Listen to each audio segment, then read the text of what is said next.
Right. Assalamu alaikum, everybody, and welcome back this week. I'm going to be talking about Iran and the Gulf. We still have maybe half of the participants, but as usual, I'm going to be talking maybe for 20 minutes or more or less. It depends. I don't want to be taking much time today. I'll try my best so we can have more discussions because we have lots of developments happening for the past few weeks between Gulf countries and Iran, United States and Iran as well. But the focus somehow on Iran and the Gulf and the Gulf itself. The name of the Gulf, it's we call it in the Arab Gulf, but the Iranian call it the Persian Gulf. So this is one of the points if you look and search and trying to identify what is the Gulf, it's from the Arab states mostly, and if not definite, they call it the Arab Gulf. On the Iranian side, they call it the Persian Gulf, and other states in the world they call it somehow the Persian Gulf. It depends, like it's a claim, like who claiming that Gulf. But anyway, if you look at the map, you will see that the Gulf itself is surrounded most likely by Arab states more than Iran. Iran is only one country, which it's the Persian origin and having the overlook on the Gulf. But again, like many countries they call them the Gulf countries. The Gulf, six Gulf countries have overlook on the Gulf region. The Gulf region has been a battlefield for many, many years, and I'm going to be talking about Iran later on. But let's have a look at the Gulf. And, we have been talking about this for the past 4 weeks, and this is fifth week. We have seen many developments for the past century, in the Gulf region. Um, this is look at the 1980. Before 1980, even if I have a 1979, or even before that, if you would like to go, you find in 1971. In 1971, almost 50 years ago, we have some states were established in the Gulf, those such as Qatar was established in 1971, United Arab Emirates established in 1971, after the end of the British colonialism on this region. Now, in 1971, situation seems to be calm and fine, but again, like in 1979, lots of changes happened. In 1979, we had the changes in Iran. We had in the past the Shah. It's kind of a kingdom, a royal monarchy system. So Iran was a monarchy system until 1979, and Iran was one of the best friends of the United States and Israel. Was it was until 1979, Iran, the political system and elites and the regime was one of the best friends and allies of the United States in the world. That was until 1979. What happened in 1979? We have the revolution in Iran, and this revolution changed the whole political scene upside down, upside down. So by that time, we've seen lots of changes happening. With the United States embassy was besieged by hundreds, if not thousands, of young people, and that was an impasse for almost 1 year. But anyway, Iran changed its politics and policy mainly in 1979 onward, and when we have the shadow, of that situation on the Gulf. So every state, almost in the GCC countries, there was no GCC. The Gulf Cooperation Council was established in 1981. 1981, almost 2 years after the Iranian Revolution. Now, the Iranian Revolution have changed the political system into the new, they call it Mullah system, the Islamic revolutions, whatever they call it. But this is opposite completely to what they had before 1979. In 1980, almost 1 year after this revolution in Iran, there was a major war between Iran and Iraq. And this war lasted for almost 9 years, from 1980 in 1988. 1980 till 1988, we have Iran-Iraq war. We had that time, we witnessed the attacks on oil tankers, attacks on territories, attacks on infrastructures. And it was devastating for everybody to see such war where thousands of people lost their life. So this war lasted for almost 9 years, and the dynamics of this war tell us that there was no stability. The instability in the region, the difficult situation, led some countries in the Gulf, the other countries, to have the unity or the organization which is called Gulf Cooperation Council. So because of the instability, because of the shaky ground in the region, other states were looking for stability, looking for unity, security. So that was a major war, affected everybody. Not even this. The end of the war was in 1988, and then almost 3 years after that, after 3 years of somehow calm situation, or almost 2 years even, in 1990, Iraq invaded Kuwait, and that was called the invasion of Kuwait by Iraq. Whatever the situation was and why, this is not the point, because there were some claims by Saddam Hussein at that time that Kuwait is part of Iraq. We cannot establish any political ground to say yes or no. We're not disputing this. We cannot say, but Kuwait is an independent. Kuwait is an independent country that has been there for a long time and has some respect by everybody.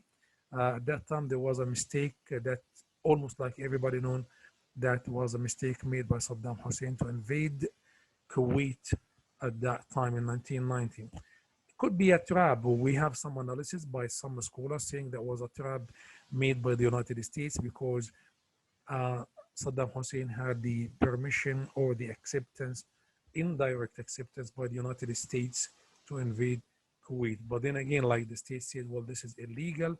This is against the human rights, and this cannot happen. And this is against the sovereignty of Kuwait. And this invasion of Kuwait led in 1991 to the Gulf War. January 1991, we had the Gulf War, where the coalition, or led by the United States and many other countries from the region, from the Gulf and from the outside region, took action against Iraq. And even that, after that, we have the military bases of the United States were existing and established and fortified in the Gulf region. So the instability that's been always there for this area. We have oil, gas. It's one of the richest areas in the world. Gulf area, it's one of the richest. When you talk about oil, almost 40% of the oil in the world comes from the Gulf. When you talk about gas, you have the reserve of gas in Qatar, in Iran, and other countries in the Gulf area. They have one of the highest reserve in gas. So you have a rich area. We have instability. You have United States military bases. You have other military bases by other countries were being established in the Gulf. At the same time, if you look at the map, you're going to find the Strait of Hormuz. And the Strait of Hormuz, you know, the strait, it's only wide or less than 3 kilometers wide. We have the ships moving from between the Gulf area and the rest of the world. So Iran is overlooking one side of the Hormuz. Oman is looking the other side of the Hormuz area, which is the Strait of Hormuz. So this is a very expensive, very rich, wealthy area. At the same time, we have lots of conflicts happening from time to time. If you look at Iran, for example, Iran has been there for thousands of years, is an old country. It used to be called the Persian Empire. The Persian Empire. Iran is the founding member, one of the founding members of the United Nations, and in OPEC, which is the petroleum organization, and many other organizations in the world. Iran is a major regional and Middle Eastern power. And if you look at the Middle East, I'm going to tell you something you have to take into consideration. The whole Middle East have almost 3 major powers. in the Middle East. Um, Turkey, one, Iran, two, Saudi Arabia, three, and you can see Egypt as well. When you talk about military, economy, influence of the Middle East, you're going to find the could be the strongest country of the Middle East is Turkey, even though Turkey is half in somehow in Europe and Asia, but it could be considered, it has been considered by many as a Middle Eastern country. Iran is a Middle Eastern country. It's a could be the second largest or strongest country, more than 80 million people. Egypt somehow it's about 100 million people, but it's not as strong as maybe Turkey or Iran. But even some people doubt this. But this is not the point. Then in the three major powers trying to compete, when we talk about the competition over the Middle East, Iran, Turkey, and Saudi Arabia try to influence the Middle East by different aspects based on politics and economy. Then what we have in the Gulf area is the oil and the gas. As I mentioned, Iran has natural gas supply. It could be one of the biggest, one of the largest in the world. Adding to this, Iran to be considered here like third largest proven oil reserve. So it's one of the richest countries. It's a wide country in having the infrastructure somehow one of the best in the Middle East. Have their own language, sectarian. Mostly Iran is mostly Shia dominated. There are some other sects, of course, but mostly Shia dominated, and the political system is based on the Islamic Shiite system, and they have the influence not only in Iran, but they have some influence on other countries, as we're going to see in a few minutes' time. We have, because of this situation, like Iran would like to have its own influence, Saudi Arabia would like to have an influence on the Gulf, and in the Gulf, we have the so-called Cold War. And this Cold War has been there for decades between the Gulf Arab states and Iran. But we don't have confrontations. You know why? Because imagine having military confrontation between the two sides. This is going to be devastating to everybody, and the consequences would be harsh on every country. Gulf Arab states have the power, have the capability.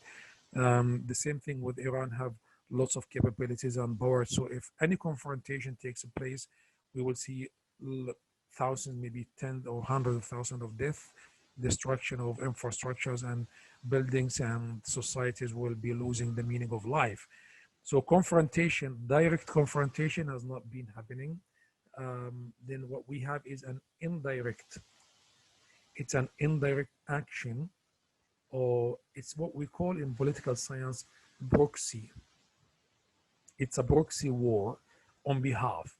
So Saudi Arabia or other countries in the Middle East and in the Gulf have been fighting Iran, but not directly, it's indirect. Same thing, Iran has been fighting indirectly. I'll give you an example. Look at the Yemen. In Yemen, even though it's a bit complicated because Yemen situation has begun with people going out in the street asking for better life, asking for change, to have a decent conditions and livelihood, but then ended up having conflict as a proxy war between Saudis and Iranians in Yemen. So the Yemeni people have paid the price. The Yemeni people have paid a high price for this conflict. So Iran is seeking hegemony. Iran wants to control the Gulf and many states in the Middle East. This kind of expansion, this kind of action has been fought against by many Arab states. So the expansion has been broken down somehow by some Arab region countries.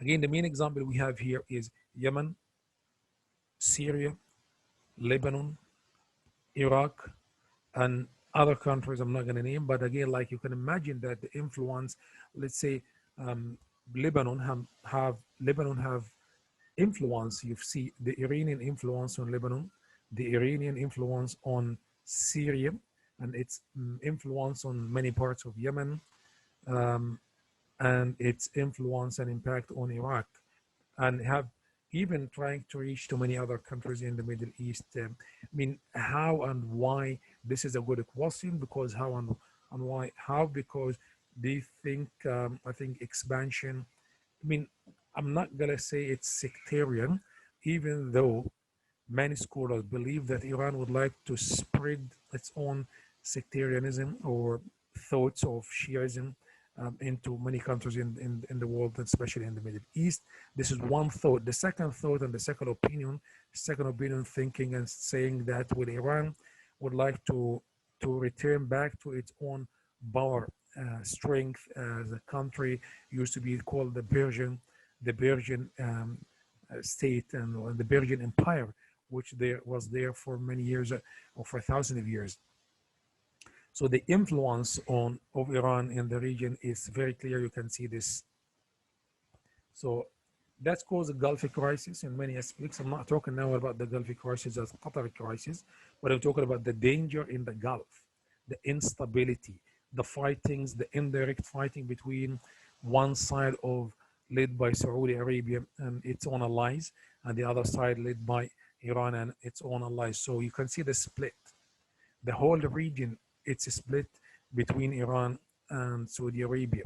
But again, like we talk about the oil and gas and economy and logistics and the political impact and political influence. So this crisis has been there and it's still continuous. And we have not seen any sign of stability or an end to this conflict. So somebody would ask maybe, what about the other states in the GCC, such as Qatar or Kuwait? No, the Qatar and Kuwait, for example, they don't have any kind of hostility with Iran directly. They have diplomatic ties with Iran and with Saudi Arabia, and things will be fine. Like, but the main leading power trying to oppose Iranian influence is Saudi Arabia and some of its allies in the region, such as the Bahraini regime as well. This crisis has been there and is still continuous. Any chance? Do we have any chance of having a friendship, of an end to the conflict? Do we have any common interest? We do have lots of common interests. If we go back to the economy, you find economy could be one of the main factors can unite those countries and can bring stability to the region. The stability could come if we don't have much of the ambitions of some of the leaders who are trying to control the whole region. When you talk about a friendship, there's no friendship left anymore. The extent of their hands of the powers trying to control the region. So everybody almost like you talk about now young ambition leaders from one side, and you talk about the religious sectarianism, political regime on the other side. So this is not going to bring any kind of stability to the Gulf region. But if you look at it from the positive aspect, you will find common values. These common values can somehow one day bring stability, but those common values, you see them retreat. They stop. We as being suspended. These common values have not been in place anymore. The common values of the culture, the faith, ethics between those countries have not been put in place. We find as well the economy, the commercial intertwining. Even you see that Iranian businessmen invest billions of US dollars in United Arab Emirates and other countries in the Gulf, but they're not able to reach to a common ground of political stability. So in terms of economy, this economy can balance. It can balance the relationship to become an excellent way or a way for having the rapprochement and stability.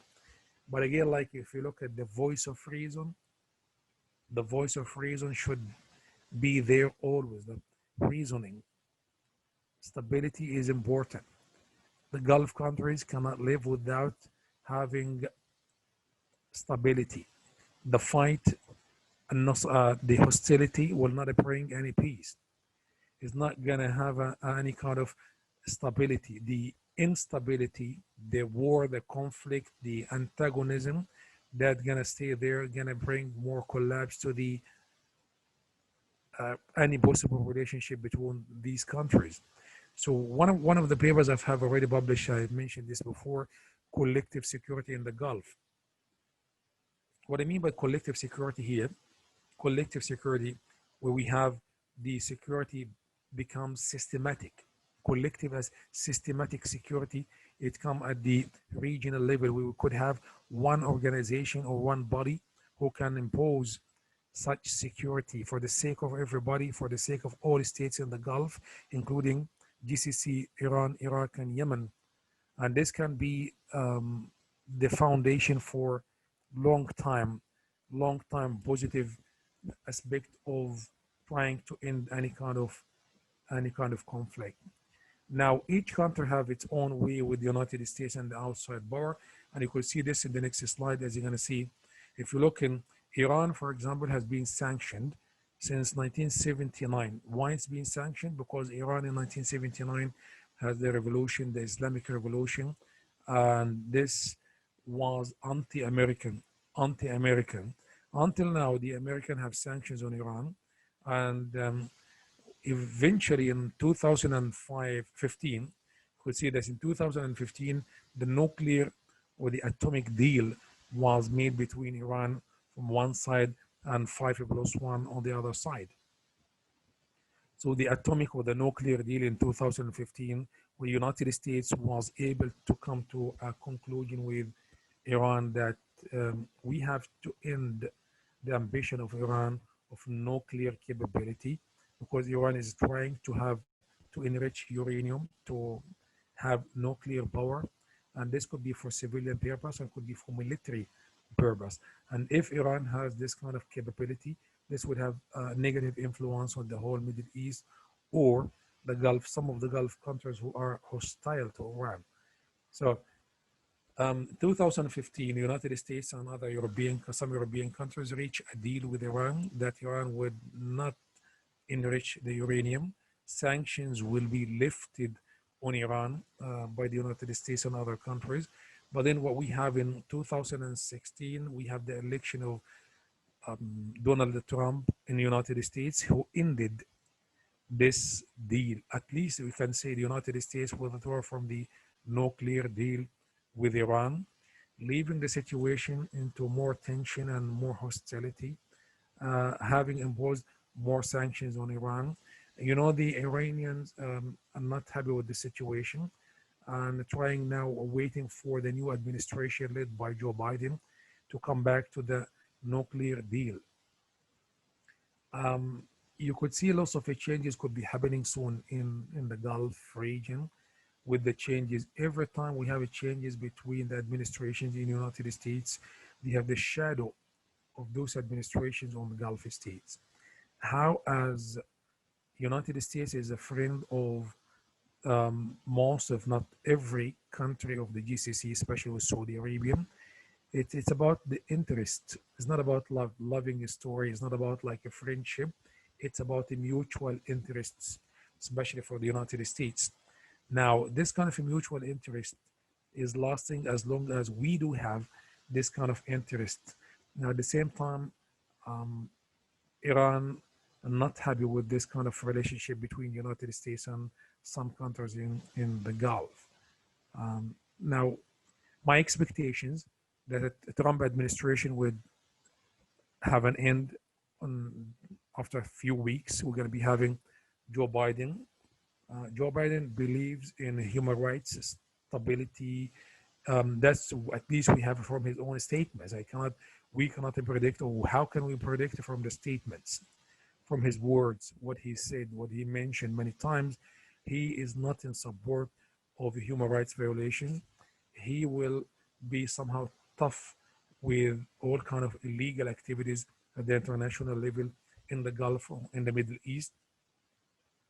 At the same time, Joe Biden wants the vice president in 2015 in the United States when the nuclear deal was done with Iran. And this means there is a high probability that Joe Biden would go back to the deal with Iran, which we had in 2015.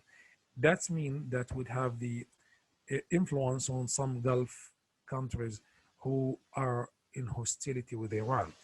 But again, like you're not going to see dramatic scenes. You don't expect, I'm not expecting to see any dramatic scene happening in the Gulf region. At least no clear deal will be coming back.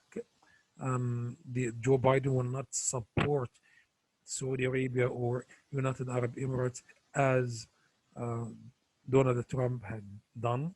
But what we have seen for the past few weeks, you see the killing of the nuclear scholar and scientist Mohsen Zadi, the Iranian nuclear scientist, who is one of the elites. He is working at one of the senior levels in the Ministry of Defense in Iran. And people expect, and some scholars expect, that this could lead to escalation. I think what would happen, Trump is trying to invoke the Iranians to launch a war or to have a military confrontations. He can attack Iran, but then this can spoil any possibility of a nuclear deal coming next year. So the intention of the killing of scientists in Iran is that Donald Trump would spoil any possibility of having nuclear deal to be coming soon with the new administrations of the United States. But how this can happen? Now, expecting that the killing of a senior person like Mohsen Zadi can lead to a reaction by Iran. But it seems that the Iranians have somehow smart. They do not react. They're not going to react most likely until things takes over by 20th of January next month. And I don't expect that Iran can take any action because they look forward to have a new deal with the United States, and a new deal meaning lifting the sanctions, or at least lifting some of the sanctions. You know, the sanctions on Iran have been there for decades. Those sanctions have negative impact on the economy, on the livelihood, on the whole situation in Iran. So they want to have these sanctions be lifted by the United States and the international community. So that's why they're not going to respond. But the United States and Israel might take another action. So this is why you could see the Secretary General of Hezbollah, Hassan Nasrallah, have moved from Lebanon to Iran, moving for the next few. He's going to be there most likely for the next few weeks, because there was some information that he could be assassinated by the Israelis or by the United States. Imagine that assassination of somebody like him that can lead to a military confrontation. Not even those, like you don't know what's going to happen the next few days. We still have almost like 45 days for Joe Biden to take office. No, not 45 days, sorry. It's almost 45 days. So for the next like few weeks, we could witness lots of changes, and you could see maybe kind of assassinations or military actions.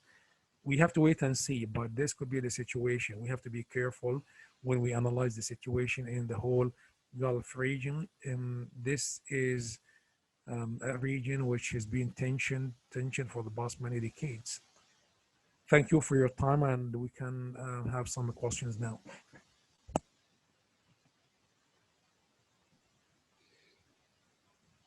Thank you, Professor, for your insightful presentation. Dear participants, if you have a question, please use the raise hand button, or you can write your questions from the Q&A section. Abdul Rahim, I think, has a question. Yes, Abdul Rahim, go ahead, please. Assalamu alaikum, sir. Do you hear me, sir? Yes, alaikum salam. I hear you. Sir, this is Abdul Rahim from Pakistan, Balochistan. Sir, as we talk about Iran and the Gulf region, what do you think, sir? Iran is attempting to overcome its political and regional isolation and also economic delimitation by improving its relation with neighboring countries as well as with the Gulf countries. So for strengthening this relation, what should Iran do? And the second question, sir, I'll ask later. Thank you, Abdul Rahim, for the question. It's important for Iran to strengthen its relationship with neighboring countries, because without neighboring countries, Iran cannot do much in terms of dealing with the sanctions. You know, the sanctions have been there for many years, and Iran was not able to deal with that situation without having to look at the possibility of improving its relationship. But unfortunately, what we have witnessed for the past few years, kind of ambitious moves by the Iranian regime trying to influence some countries in the region. If you talk about Iran and Turkey, Iran and Pakistan, and Iran and other countries, the relationship is not bad at all. And even in the Gulf, Iran and Oman, for example, it's one of the best ties. It's excellent. And you see Oman is becoming, for example, a third country for the Iranian products. So in terms of economy and politics, Iran can benefit much from ties of its neighbors, but it has to take steps forward. They cannot improve its own way for stability and having economic improvement without being able to politically deal with the situation. I mean, they could be a way to strike a deal with Iran, with the Saudi Arabia, with the United Arab Emirates, with Bahrain, and with Egypt could be, but this is not something easy, because the entanglement, the conflict is still there in especially in Yemen and in Bahrain and in Lebanon. Things have to be done in a better way. So in addition, I think um, Iran somehow does not really depends much on any possible improvement of its relationship with the some of the Gulf countries, because it depends much on the backyard. If you look at the backyard, you have many countries in the region where Iran is still able to deal with and trying to market its own products, whether going to be gas or oil, commodities. It's been doing this for many years now. But I think again, like when you talk about Abdul Rahim, collective security, Iran has to talk to every country in the neighborhood to be able to overcome such sanctions and to live in peace with these countries. The second question. Sir, the second question is related to our region. We being the population or public of Balochistan, the war, indirect war between Saudi Arabia and Iran that we have assessed or perceived, that is the war of sect. I mean here the people, a community that belongs to Shia and a community that belongs to Sunni, particularly to Hanifi group or Deoband that we call, they have been killing each other for a long time.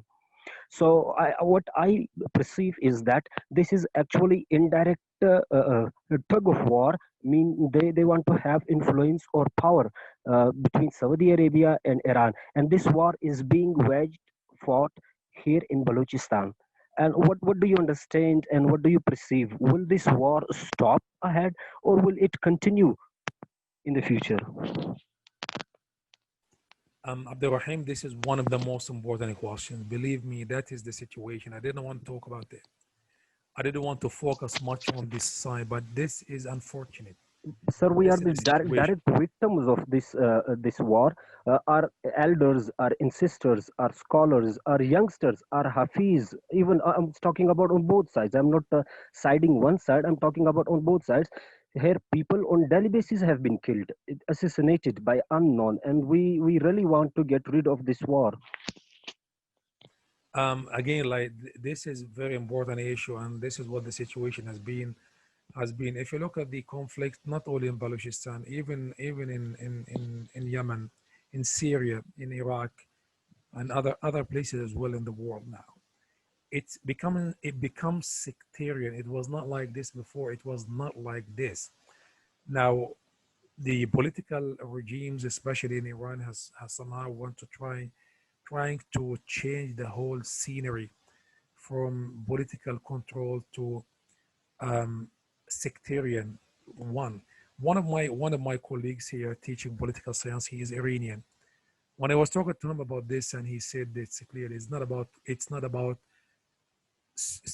political influence. It's about sectarian. Unfortunately, I mean, the man, he's not sided. He is very objective, and he does not live in Iran. He lives in the West for decades. But he believes so that it has been this as Shia directed regime in Iran has been somehow trying to influence its own agenda in some region. So what I believe is the best solution is not about accusation. The best way to deal with this situation is to have forgiveness, tolerance. Look at the Western societies. Look, not even in the West. Look at many other countries in the world, like even in Asia, even some in the Middle East, who having people living side by side. Look at Oman, for example. Oman is the one of the most tolerant countries in the world. It has been classified by the United Nations as one of the best 5 countries in the world in terms of peace and the tranquility. Why? Because people living side by side, you have peace. You have in the same mosque, Shia, Sunni, anybody living, working, eating, working together, no discrimination. And, the state itself imposing sanctions and imposing that punishment on anyone who could talk about sectarianism in a negative way. So it's the state, is not the people, it's the regime itself. I don't think people have much of the responsibility, especially people who are not educated. We need to educate people. We need to give them really good training of how we can live together.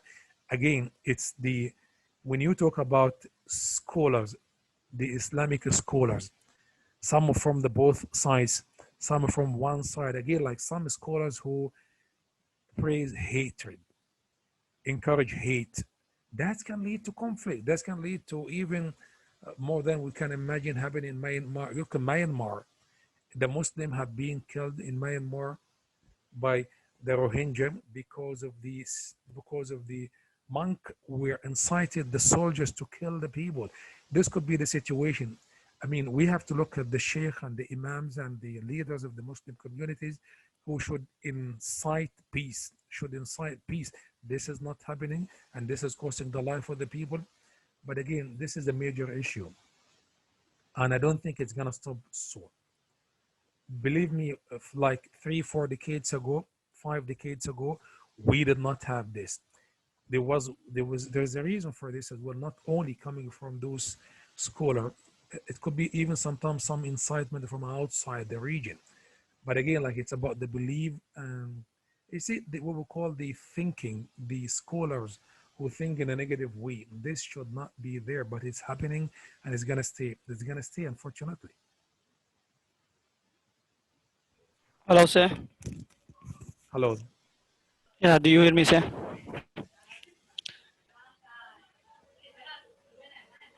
Yeah, do you hear me, sir?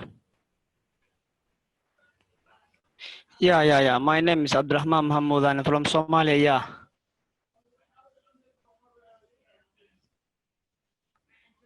I didn't hear you well, sir. I don't know. It's Oh my yeah, side. no, Abdurrahman, I can hear you. Go on. Yeah. I wanted to ask you a question about the Iran and the influence of the Middle East. Can we say the influence of Iran and the Saudi Arabia, the competition of the Middle East, is in between the Sunni and Shia?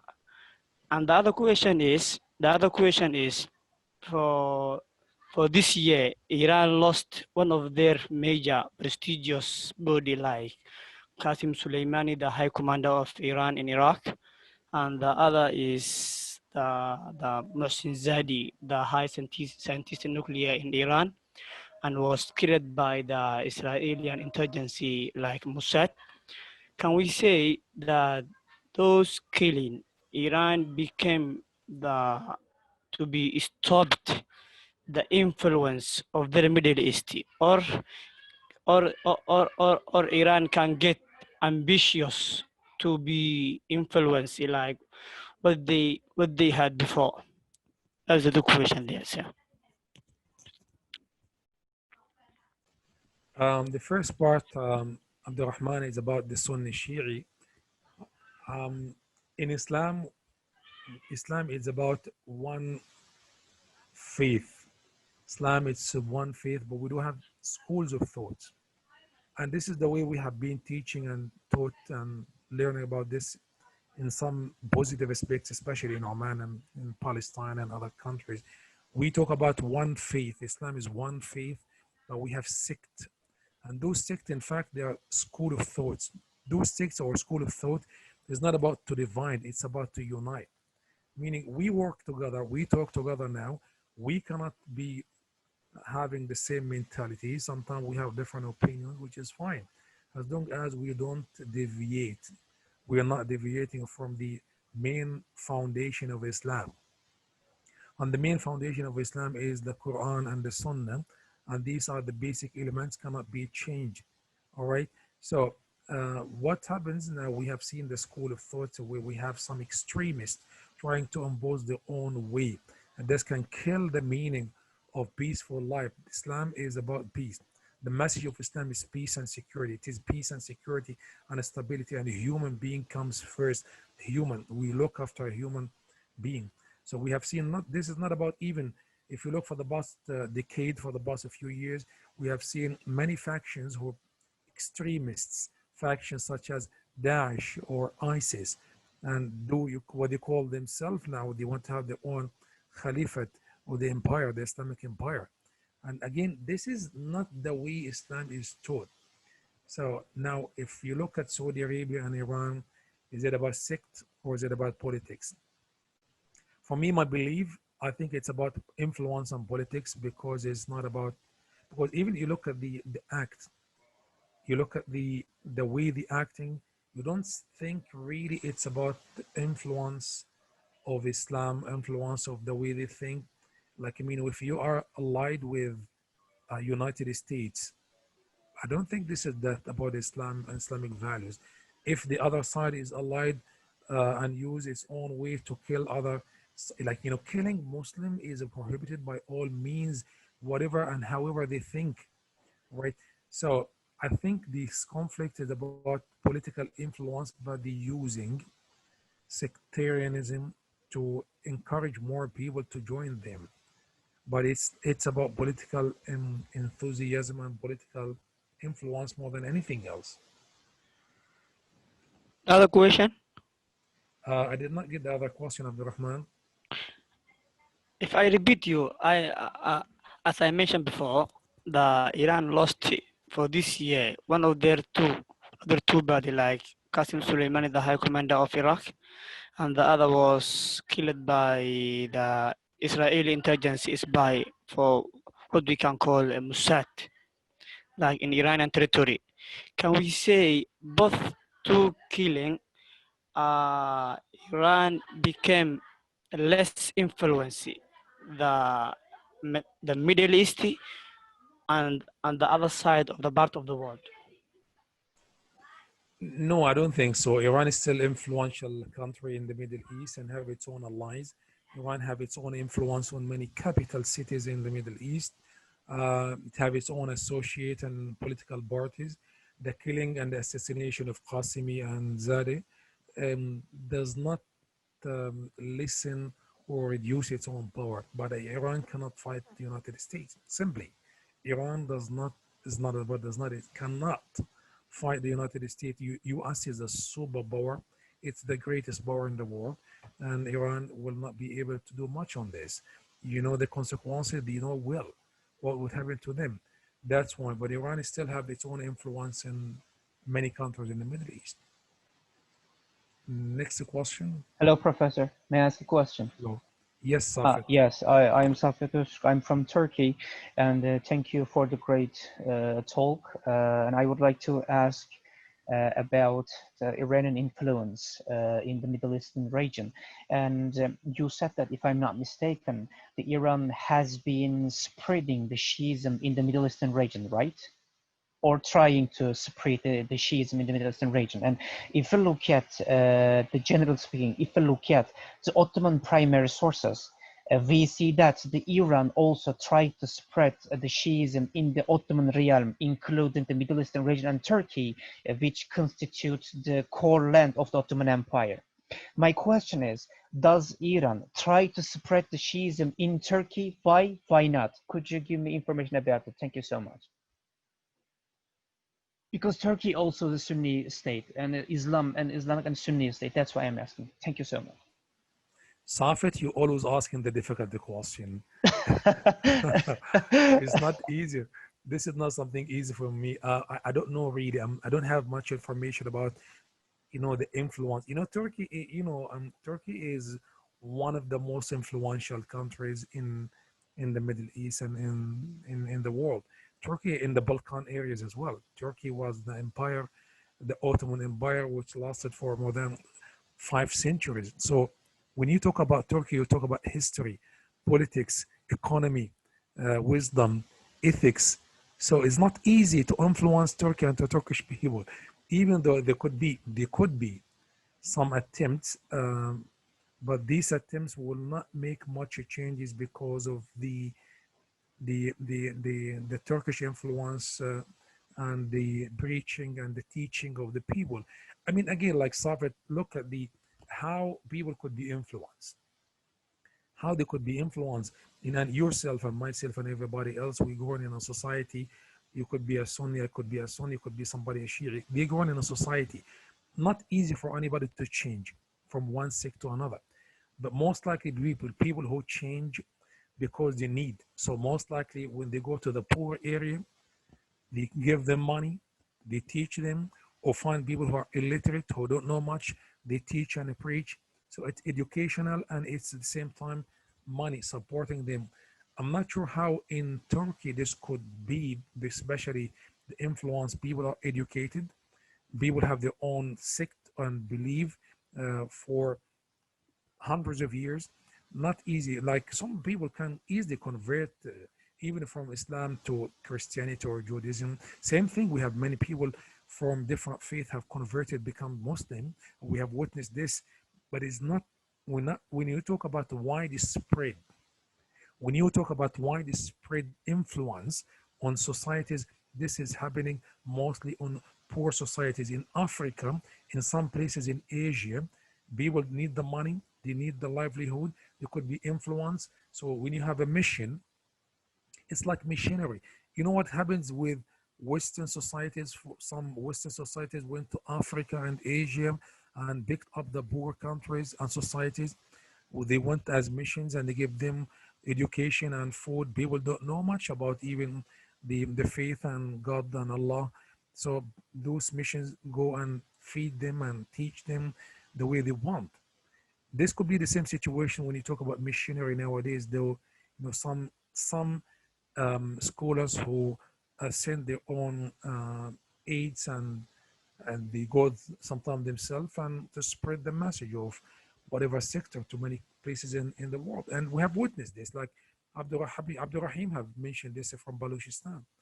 What's happening in Baluchistan, one of the examples, even in Yemen, for example, when you talk about the Houthis, and people are really nice, and some of them could be sometimes naive and they don't know, they're uneducated. They could be influenced easily. I don't think this could be the situation in Turkey. I don't think so.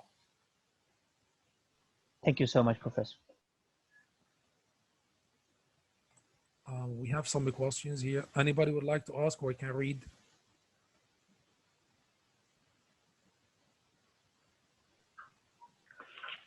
Sir, my Yeah. name is Yeah. Abhijit. I'm from India. So my question is, this Iran sanctions have been imposed since 1979, and we know that there is no technology transfer and all to Iran, and so. Do we overestimate the military capabilities of Iran, considering that the commercial planes of Iran are very backdated, since because of the sanctions they cannot be serviced, or the parts cannot be taken from the foreign countries like Europe or United States. So do we overestimate the military capabilities of Iran? That's my question. Thank you for the good question you asked. Thank you.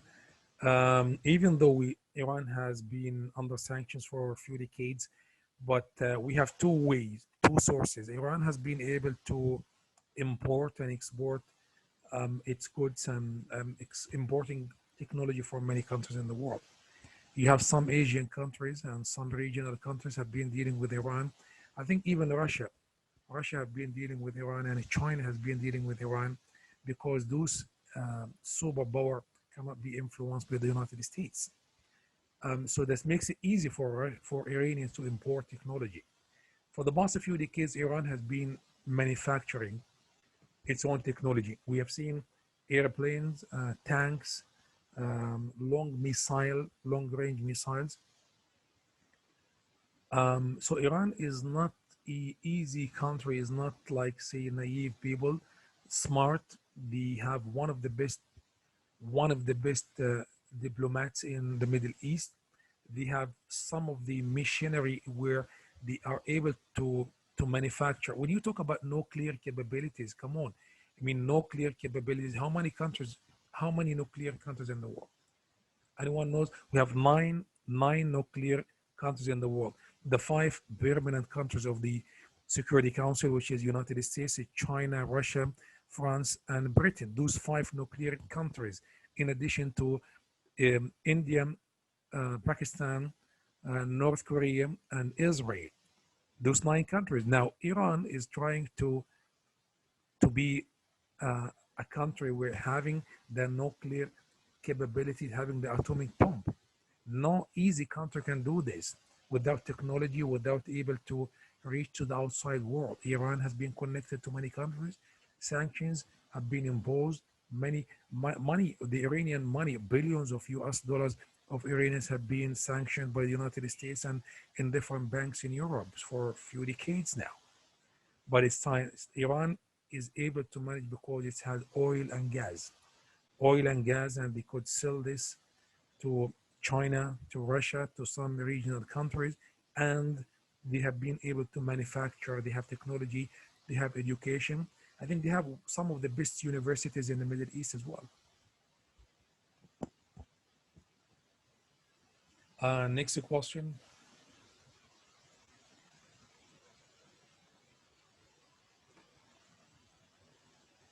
A question by Shabir Yes, is asking hello. what. Go on.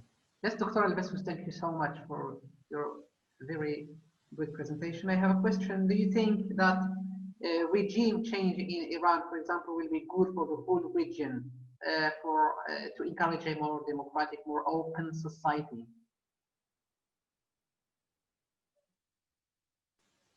Hussein, can you speak up? I cannot hear you well. Yes. So my question, Dr. Albasoos, is whether you think that a change in the mentality, in the Iranian mentality, or even a regime, the form of the regime, will be good for the whole region, for more good relationship with the neighbors, for example, and to encourage a more open society will be good for the whole region, MENA region. Hussein, there's something important we have to know that within the society of Iran, the society has been divided. So when you talk about the leadership, it's not the same like the society. People have been divided. You talk about more than 80 million people. So they're not the same. Iranian society is somehow an open society, open-minded society. I've seen many people, I know many Iranians who are very open-minded more than European people. But then this is like, if you look at the society and the social level and the establishment of the society. But not everybody, I'm talking about like kind of 50-50 of the people who have seen many attempts by the people to go out and to revolt against the political regime. I think the issue is not about the people itself. If you look in the United States, you have a huge number of Iranians in Los Angeles, in the United States, working, they change their life and their names. Many of them have immigrated to Europe and the United States and Canada. They have a business, they have their own life and living. Some of them already have established themselves in other Gulf countries and have a strong business, well-established business. So I think it's about the political elites of Iran who have to change the mind and the mentality to be able to absorb everybody else. So life is not one way. If they would like to live in peace and stability and live alongside with everybody else in the region, they have to be open to other societies. You know, look at the Western societies. I'm not giving an example as being the best. Like some countries, say, the United States, even United States is not. It's not my model. It's not. But even in the States, you have people who able to practice somehow their way of faith. You have sectarianism. You have multicultural society in Europe, in the States, in many Asian countries. But I think with Iran, they have to be more open-minded, the leadership to be able to have peace at the social level in Iran itself and with the neighboring countries. Again, we have seen many attempts for the past 2 decades where people went out in the street asking for reform and for change. We have many human rights organizations calling for more freedom of expression, for more space for human rights, because we have violations of human rights in Iran.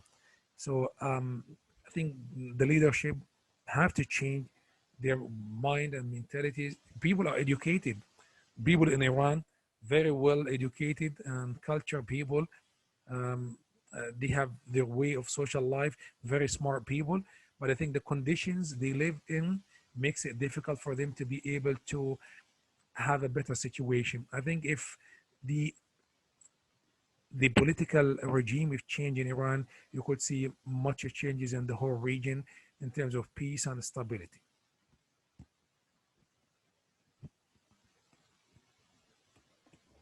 Hello, sir. Hello, sir. Hello, Shabir. No, Shabir, yeah. It's Abdurrahman. Another Oh, question, yeah. okay, Abdurrahman. Okay. Say, I wanted to ask another question, like Iran and influence of the Middle East. For example, Iran has been defending for their interest for the Middle East, like Syria, like Lebanon, like Yemen, like Iraq, all the. Yeah, do you hear me?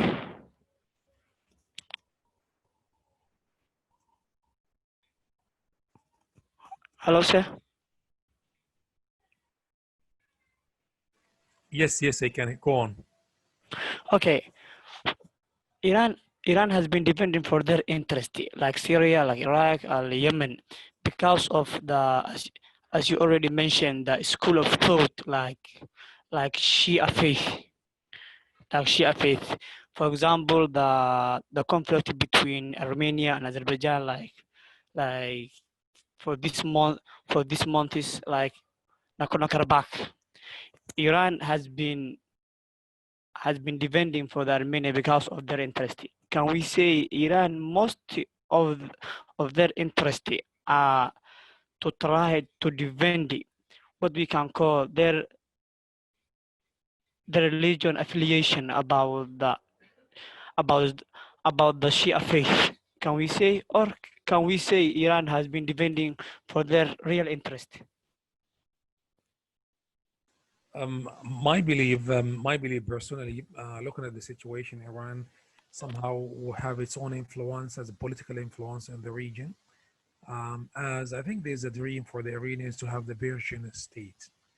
Persian Empire was there thousands of years ago, and it seems that the new administration or the new regime here, or the regime which has been there for the past 5 decades, in fact, thinking about having the legacy, having their own legacy as a country that have influence on the whole Middle East and beyond this. But again, like it has been mixed. It has been mixed somehow.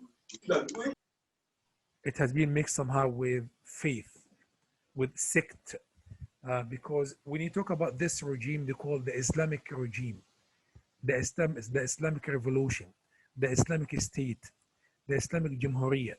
So that is Islamic. They associate the Islamic sect or the Islamic faith with every political move. So this has been the situation. So it's a bit like it's really not definite to. It's still like not confusing, but I think the mix between both the Persian Empire and the Shiite school of thought or sect to be able to control as much as it takes. You know, the ambition of many states in the world, you know, ups and downs. We have theory in political science, theory of rise and fall. They call it theory of rise and fall. Many states in the world were like Turkey, for example, Turkey was an empire, the Ottoman Empire for 5 centuries. Rise. We have the fall. We have UK, United Kingdom, was an empire where the sun does not set. We have the Persian Empire. Those states have the legacy, been there for thousands of years. And I think this could be the ambition as well for Iran now. They would like to go back to the legacy and they having the power to influence many others in the world. But there's some Shiite scholars who strongly believe that this is the only faith, this is the only sect. So I cannot say in general that everybody in the Iranian elites and Iranians believe strongly that there is this kind of move is about sect. No, some of them only believe this is about sectarianism and they have to rule the whole Islamic faith, but not everybody believe in the same way.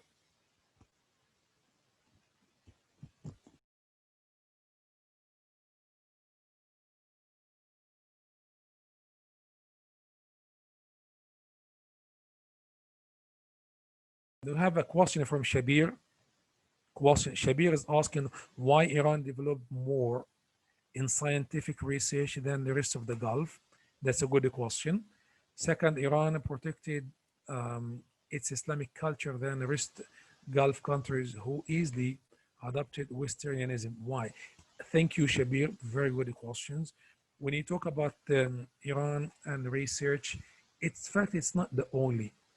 You look at the statistics, you find many countries, even including Saudi Arabia, some of the universities now, they have research centers, publications. We do have publications and research centers in all countries in the Gulf and in the Middle East. So Iran is not better than the whole Gulf. No, you find in Saudi Arabia, in Qatar as well, some of the best universities in the Middle East. They have influence, research centers, publications, innovation centers, but Iran as well having been there. Don't forget, Iran is more than 80 million people. Egypt as well have one of the best universities in the Middle East. So it's not about Iran having it's beyond every expectation. No, the Gulf countries have developed some best universities in the Middle East, some of the best universities in the Middle East, including this university I'm staying here now, stating and standing, Sultan Qaboos University has been ranked as number 8 in the Arab world. So, but again, like if you look at this kind of assumption, it is an assumption, Shabir, Iran protect the Islamic culture more than, I'm not sure if this is really the situation. How do you get this information? Because if you go to Iran, you'll find Western style more than anywhere else. Iranian people have Western, I'm not talking about everybody, same thing. It's almost the same thing, Shabir. In Saudi Arabia, in Kuwait, in Bahrain, in Iran, almost the society is the society. People are the people. You cannot say everybody in the whole society have the same way. You find people have their own Western direction and inclination. Others in the same society have their own strong belief. You go to the mosques, you find many people in the mosque.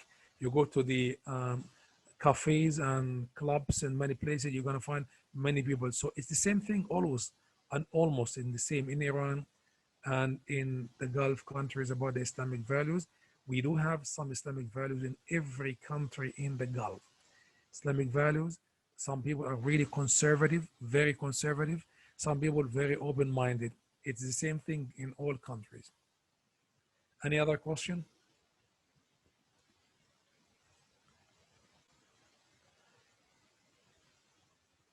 Shafi is asking the same question I've just answered about the sanctions and Iran surviving, and I think I did talk about this.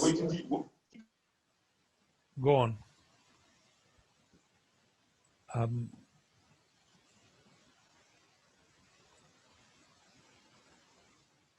Shafi is asking another question is about the theoretically the security dilemma has dragged the region into crisis where the recently GCC member and also Iran competing each other in modernizing military strength. Yes, and do large spending on armament. I think this is the situation, Shafi. This is the situation we have witnessed this lately, that we have every country in the Gulf is trying to accumulate more military capabilities, modernizing their own military. United Arab Emirates have its own normalization deal with Israel and asking now the United States for B-35. You know, the fighter jets, they asking to buy the best fighter jets from the United States, thinking and believing these fighter jets can protect them. But again, like militarization is not only in the Gulf, but the Gulf have been the most consumption of military equipments. It's been in the Gulf. Consumption, buying from Western societies, from China, from Russia as well, buying and accumulating these weapons, thinking that these can be able to defend themselves against any invasion or any attack. But I don't think so. This should not and could not be the situation. Any attack can happen by Iran on United Arab Emirates. They're not going to be able to defend themselves. Same thing goes for any country in the region. Like if we have a military confrontation, even though if every state have its own military capabilities, they're not going to be able to defend themselves. We're going to see self-destruction or mutual destruction. So accumulation of military capabilities is not going to help much. What's going to help is security, collective security between those states. Fatima? Go on, Fatima. Yes, sir. Can you hear me? Yeah, how are you?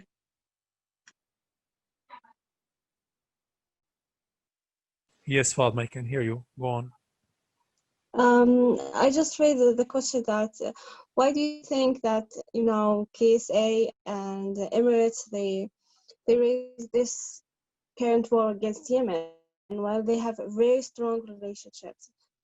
Because as I have heard recently about 200 like flights every week between Emirates and Iran, almost about 8,000 Iranian people, they live in Emirates. Like there is 7,500 company already allocated in Dubai. 4 universities, Iranian universities, are in Dubai as well, in Emirates, I mean. While as you know, the strongest or the base of this war, of the current war between KSA and Yemen, is based that because they are afraid of Iranian, let's say, innovation, that it would come to Saudi Arabia and Emirates. I mean, isn't it that I somehow ironically they kept saying that we are afraid from Iran and blah blah blah, and they raised this war against Yemen while they are having a very strong relationship. I just would like to know your opinion. That's it. Thanks. Thank you, Fatima. It's a good point again. What I mentioned this before. I said Iran have investment in United Arab Emirates. If you go to Dubai, most of the investment in Dubai, by the way, most of the investment came from Iranian businessmen. Most likely. You talk about billions of US dollar invested in Dubai came from Iran. And not even this, you mentioned the statistics. Yes, completely fine and perfect. But when you talk about politics, I did not say they have hostility reading per se. They compete, yes. Now, we have this region have been divided between Iran and Saudi Arabia. But you see that Saudi Arabia politically and United Arab Emirates somehow are allies, especially in Yemen, even though they have some differences.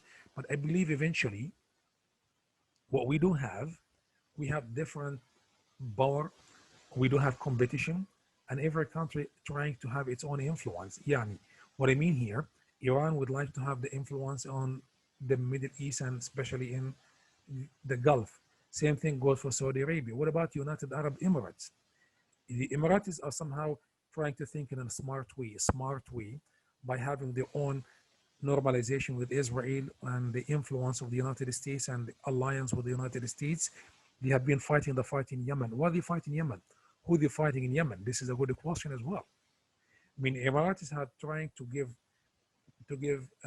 the importance for the investment in Dubai and Abu Dhabi, and this is happening by Iranians. So at the times when you talk about social aspects and education and economy, everything has been going in the right direction. Perfect. It looks really good. Managing this in a good way. When it comes to politics, the United Arab Emirates and Iran are not on the same side. Somehow opposing each other, but they're not fighting against each other. But they trying each one of them to have the influence. If you would like to compare Iran with the UAE, there is no comparison. You cannot, because UAE is a very small country with a limited capability when you compare it to Iran. But now, what happens recently in 2020, United Arab Emirates have the ambition of the young leader, Mohammed bin Zayed, who want to have the influence on the Gulf by having the influence on Saudi Arabia and Bahrain and other countries in the Gulf. And they're trying to have the alliance with the United States and unique friendship and normalization with Israel as a new alliance in the Middle East. So, but again, like, this can lead to hostility with Iran, definitely, yes. Definitely, this is this is a smart way how they handle the situation. But this is not going to lead to peace. United Arab Emirates is not going to see much of the peace if they're doing this, like having the alliance with Israel and United States on the other side against Iran, Turkey, and other countries in the Middle East. How long this going to last? I don't think this going to last for a long time. They have the investment, Iranians invest, yes. But then this is how they play with politics. We have to be smart enough to understand that in political life and political science, we cannot take like simply things as mathematics, like 1 + 1 = 2. No, we have to be really careful. We have to look at issues in a separate way, like when to deal with the situation, the economy, the social, even you see countries who have political hostilities, they still have diplomatic ties. We have seen this many times happen. We have Iranian people living in the United States, American who used to work in Iran, but they cannot do it for now, and vice versa. Like in the Middle May I say something? At least USA, they have like raised some penalties against Iran. They try to do something against Iran instead of just like raising a war with Canada or some another neighbor country. This is what I mean. I mean, how I can say it. Instead of raise this war against Yemen, your neighbor, and we used to have a good relationship. A lot of people, of Yemeni people, they live in Saudi Arabia, they live in Emirates. And instead just of having this war with Yemen, why didn't they did something against Iran, for example, instead of just, oh, okay, Yemen is like a poor country and is not that strong. Let's just go there and have a war against Iran in Yemen. I mean, what kind of logic that they have? Something reasonable for us. Killing thousands and thousands of Yemeni people just because they don't have Yemen to have any relationships with Iran, because even with Iran it wasn't that strong. If they are really afraid of Iran, they should having such kind of a war or political game, whatever they want to do with Iran, instead of doing it over here in Yemen, because we are really suffering with the current war. I hope you got my idea. It's just something I found it very silly, because if they have done the penalty against Iran, what Iranian people or Iranian government gonna do over there in Yemen, where they are having their own problems, and they're having like they would try to solve their own issues instead of just supporting Yemen to invade, which I find it impossible to invade Saudi Arabia because Fatma, thank you for the point. Which most city of are you many from? people they Which have city their. are you from, Yemen? From which city are you, Fatma? I'm originally from the Mar, but I live in Sana'a city. Okay. Thank you, Fatma. Now, I have to be really honest with you. Yemen is one of the best locations in the Gulf. Yemen could be one of the richest countries in the Gulf. But unfortunately, the Yemeni people have not been working together. Yemen is richer than Saudi Arabia somehow, believe me. But it's about like, how can we manage it? Yeah, I know. Management, it's about management. What I mean management is about leading. It's about politics. Yemen, you see the Bab el-Mandeb Strait, the Red Sea, the ocean. Yemen is one of the richest country. It really is not, this is not a fiction, it's a fact. Yeah, but I would like to add, in Aden, in Aden port or Mina Aden is one of the most important ports in the world. But even though Emirates government, they have already rented that port and they are using it like a warehouse, if you know what I mean. So the former Yemeni government is almost like we can say it's surrendered. They give everything that we have to any government that they would say, I would come and help you. It wasn't that difficult or that a threat for any neighbor government or any neighbor country close to Yemen. Because, the previous regime, it was very fragile, it was, as we say it in Arabic, يعني كان حكم هش. It wasn't that strong. It wasn't that it would threaten any country actually. Yeah, and they know, even if they would talk about Al Qaeda or Houthis, they were not that strong. It's just like a game from the former president to collect money, whether from USA or KSA, and they totally.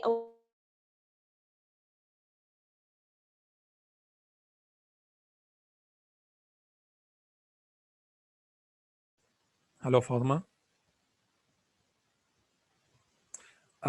Thank you, Fatma. I mean, I'm going to be talking about Yemen, I think next week or the week after. One of the lectures we're going to be having about Yemen and the conflict in Yemen in details.